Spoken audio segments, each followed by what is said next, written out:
Psalm 97:9. For you are the Lord most high over all the earth. You are exalted far above all gods. So, Sean, you remember how last season we've discussed too, and we've said often that the term most high, that title, the most Yeah. high, is not only a description of his authority over all, other authorities, the authority of authorities. He is also literally over the earth as the most high. And I love that this verse says exactly Amazing. that. So in Daniel chapter 4, when he goes and he opens his window and faces heaven to pray, he's literally trying to look up towards the direction of the Most High, which is above Yeah, him. So like these are intentional actions here by righteous men. correct. It's And amazing. intentional verbiage used over and over again. I was gonna say, if you guys want to know more about the last phrase in blue there, above all gods, go check out my Investigating Babylon series. We can explain how he's not only above all the false gods here on the realm of the earth, but also, as we're explaining tonight, he's even over all the other rulers, the angelic rulers. That's right. And So you he is, are replaying every episode of that on Friday nights on your Kingdom in Context main channel, yeah, right? that's Y'all can right. check Yeah. that out there. Otherwise, it's in its totality. You can go binge it on Kingdom Cast. Yeah. Investigating Absolutely. Babylon. Great series. Correct. So, yeah, just to reiterate here for you guys, if he literally physically sits and stands or lives upon the highest heaven as the most high, then he literally exists there and he's real. You mean, wait, God's real? I think he's real. The Father's real because Yeah. from what I can tell, he has a face. We're not going to read every one of these verses. This is something you guys can screenshot for study for yourself. I'd recommend it because the scriptures are replete with descriptions that Yeah. the Father has eyes, he has hands, He he has a does. back, he has a waist. What else does he have, Sean? He's got a heart, and I think that's important since he expresses how he has love for us. Right. He's got a soul.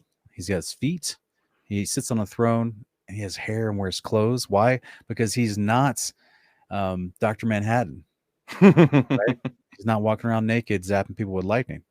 Like he is not hypocritical. So his instruction is for us to be clothed, and calls that righteousness, because of our understanding of good and evil, which is obviously he has the understanding of good and evil, knows that you at that point you need to be clothed, right?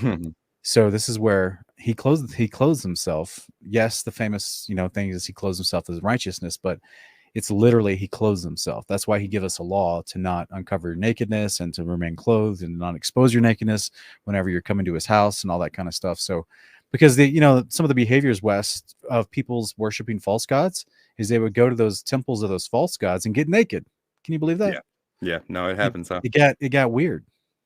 It does. I just want to read real quick one of those last ones because when it's describing the Father, First Enoch 70:12 says, "With them was the Ancient of Days, whose head was white as wool and pure, and his robe was indescribable." Right. So he's got hair on his head, white as wool, pure, and an indescribable robe. Why would they describe or use the word robe if he didn't have any kind of clothing on? I'd say it's a literal robe. Yeah, and there's a verse that there's a ton of verses. I know you only could fit as many as you could in here, but Genesis 1:26, we kind of forget sometimes that he made us in his image. That's right. So if I got a hair and feet and a robe and hands, arms and a waist, and if I can Dougie, he can Dougie. And he can teach us how? He can teach us how to Dougie once we get there. It's gonna be great. Yeah. All right. I'm down with it. Let's do that. So yeah, God created man in his own image. In the image of God, he created them. A lot of people forget that because we were created in his image, meaning he's got the same kind of stuff we got going on. Go ahead to the next one. That's right. Psalm 11:4 says, "The Lord is in his holy temple. The Lord's throne is in heaven. His eyes behold, his eyelids test the sons of men." Exactly. Right. Yeah. Another version would say that he sees all things, right? Yeah. He's seeing everybody's at all times. When you're sleeping, when you're awake, he knows if you've been bad or good. For goodness sake. That's who that song should really be about. Let's be honest. Yeah. The hashtag UG jokes. There you go.